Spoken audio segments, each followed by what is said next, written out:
que no tiene la razón, no podemos permitir ese tipo de situaciones.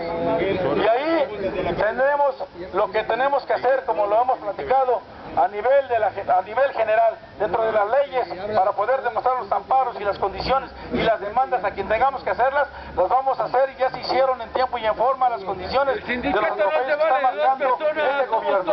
Mantengamos la unidad. Los problemas que estamos viviendo es en nuestras propias subestaciones, en nuestras propias divisiones, donde tenemos generación. Nos están notificando que ya están parando la generación en las propias divisiones, y es un atropello, porque no estamos viviendo una revisión contractual o una revisión salarial después del 16 de marzo a las 12 del día. Es un atropello por parte de este gobierno que busca la provocación de nosotros mismos. No caigamos en ese sentido, mantengamos la unidad. Vienen nuestros compañeros de la dirección, ya están nuestros compañeros, algunos en la Secretaría del Interior, programando un plan de acción que tenemos que hacer, y ahí también tenemos que mantener la unidad nosotros como trabajadores para hacer las cosas como las que tengamos que hacer. Se les ha notificado a nuestros compañeros de nuestras propias plantas, de nuestras propias subestaciones, que no entreguemos las instalaciones.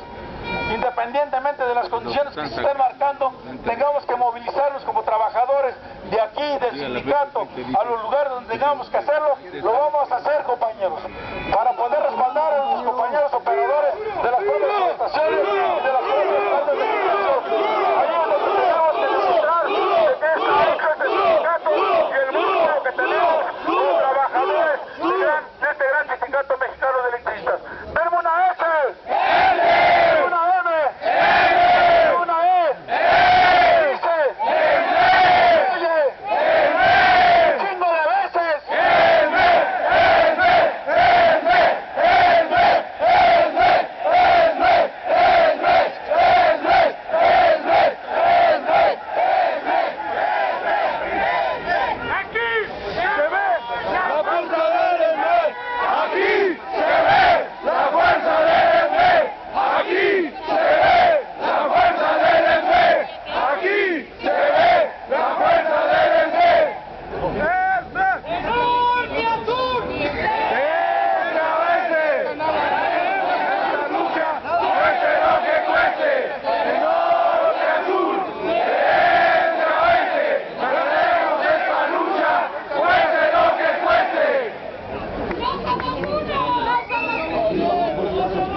Me están comentando nuestros compañeros de la dirección del sindicato que están en la Secretaría del Interior, que todos nuestros compañeros que están en Insurgentes 98